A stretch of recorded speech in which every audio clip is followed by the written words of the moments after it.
Bonjour. L'heure du coucher. Dans certaines familles, l'heure du coucher est nettement quelque chose de difficile. Et ça revient tous les soirs. C'est long, il y a tout un cérémonial. Et pour certains enfants, c'est malheureusement l'occasion de la journée qu'ils vont prendre pour aller chercher plus d'attention, pour exprimer des caprices. Et c'est le temps où les parents, habituellement, ont le moins de ressources, sont plus fatigués, sont plus pressés de terminer leur journée eux autres aussi. Et s'enclenche une série de répétitions. Va te coucher, c'est assez tard. Vas-y, là, c'est beau, là, fais ton beau gars, vas-y.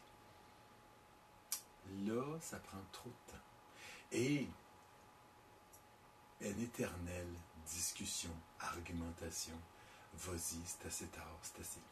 Et malheureusement, ce que ça vient créer un environnement familial qui ne porte pas nécessairement à ce qu'on puisse raffermir des liens, mais bien qu'on puisse se distancer. Parce que dans certaines situations, le tout se termine avec beaucoup d'agressivité et quelquefois, peut-être avec des pleurs. Alors, comment on peut remédier à ça? Comment on peut faire? Est-ce qu'il existe des recettes magiques qu'on peut dire aux enfants, va te coucher et c'est fait?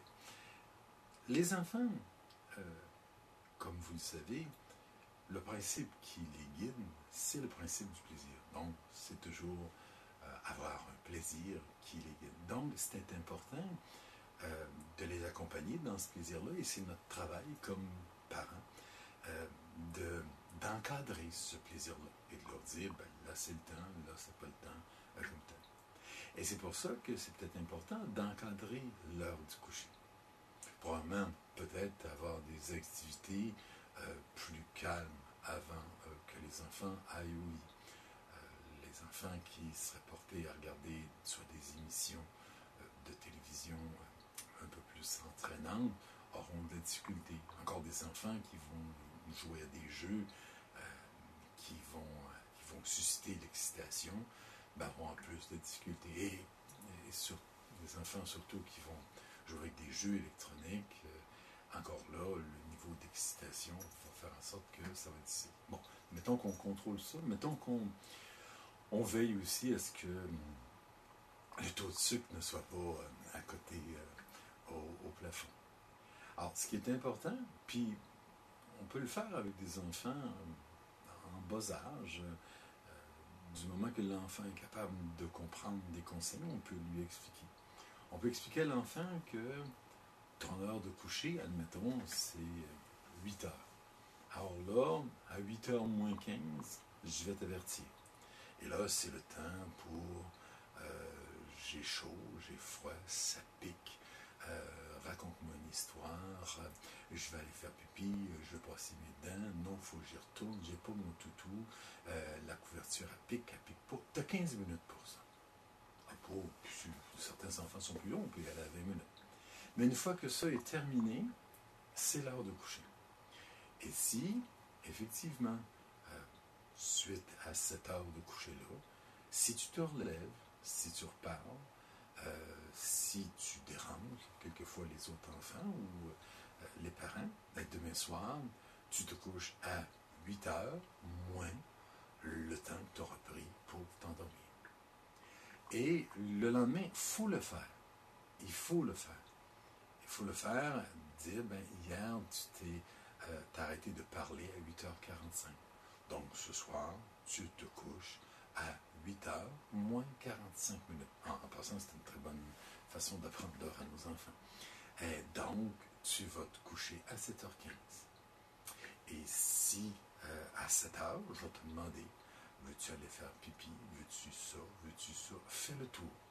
Mais à 7h15, c'est terminé.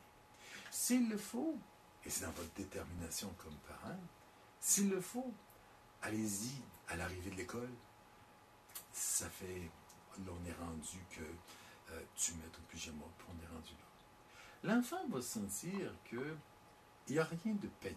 Il n'y a rien de payant dans le sens que si je veille plus tard, si je prends du temps à me taire et à me coucher, ben, c'est pas gagnant parce que le lendemain, il faut que je reprenne ce temps-là. Alors donc, c'est un outil qu'on peut utiliser pour les couchers qui sont plus ardus, qui sont plus longs.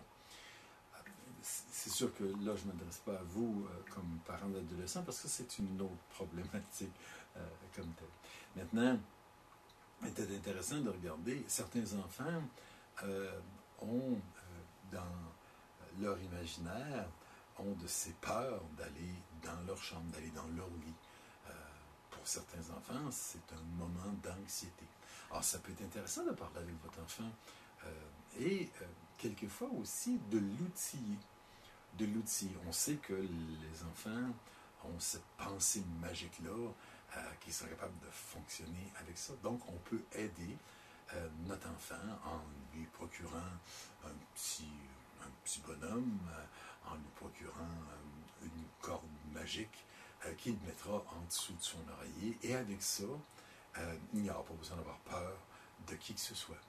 Et encore là, on peut y aller avec des personnages imaginaires qui vont venir aider l'enfant pour passer une bonne nuit. Donc, c'est intéressant d'embarquer dans l'imaginaire avec les enfants afin que ceux-ci puissent rentrer dans la nuit avec le calme, la sérénité et par conséquent, ils vont pouvoir se reposer et être en forme le lendemain.